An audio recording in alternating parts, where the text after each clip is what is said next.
Bismillahirrahmanirrahim. Assalamualaikum warahmatullahi wabarakatuh.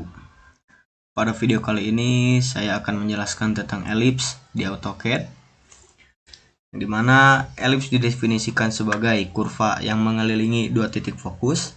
Bentuk elips juga ditentukan oleh dua sumbunya yang menentukan panjang dan lebar. Menurut sumber, elips memiliki kemiripan dengan bangun datar, yaitu oval. Elips sudah pasti oval, namun oval belum tentu elips. Baik, lanjut ke materi. Teman-teman bisa mengaktifkan elips dengan cara mengetik di baris perintah dengan mengetik EL lalu enter seperti ini, ataupun melalui toolbar di sebelah kiri atas. Ada tiga pilihan, yaitu center, axis end, dan elliptical arch. Pada kesempatan kali ini, insya Allah saya akan menjelaskan ketiganya. Baik, untuk elips yang pertama, yaitu elips center atau tengah yang menentukan titik pusat dan titik akhir.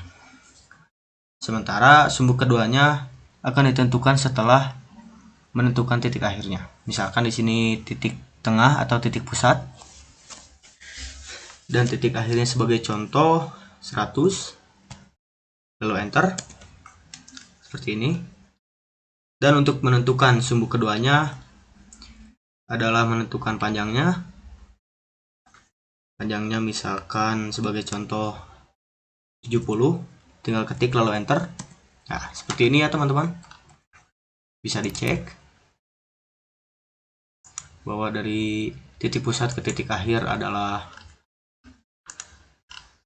100, dan titik pusat ke sumbu kedua adalah 70, seperti itu. Lalu yang kedua ada axis end atau sumbu akhir, yang dimana letak titik 1 bukanlah dari titik pusat, melainkan dari ujung menuju titik akhir atau ujungnya lagi, seperti ini. Misalnya sebagai contoh jaraknya adalah 200, tinggal ketik lalu enter. Nah, seperti ini. Dan untuk sumbu keduanya seperti tadi, melalui panjang elips. Lalu sebagai contoh, misalnya kita input 70, tinggal ketik lalu enter. Nah, seperti ini ya.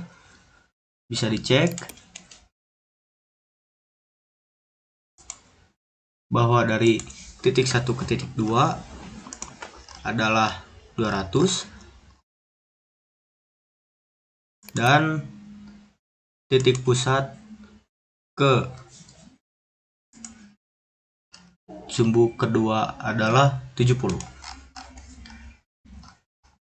Berbeda seperti tadi, yang dimana metode center adalah melalui titik pusat dan menuju ke titik akhir. Sementara ini titik awalnya tidak dari titik pusat, melainkan dari ujung ke ujung lagi. Baik, lanjut.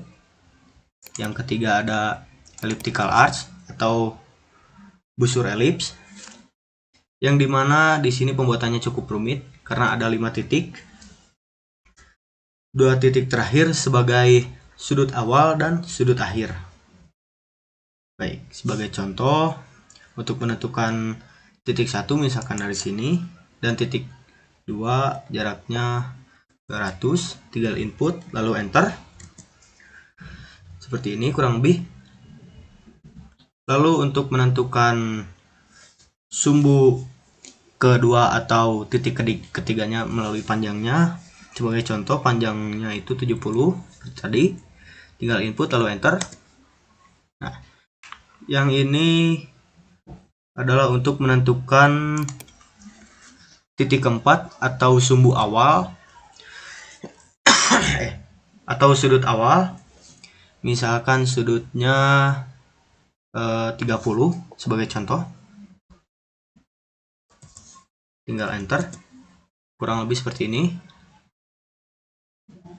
Lalu selanjutnya ada titik kelima sebagai sudut akhir.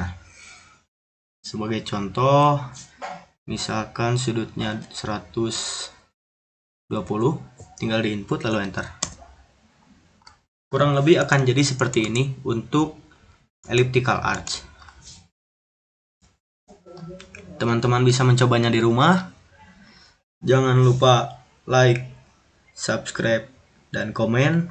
Mohon maaf bila penjelasannya kurang jelas. Terima kasih telah menonton. Wassalamualaikum warahmatullahi wabarakatuh.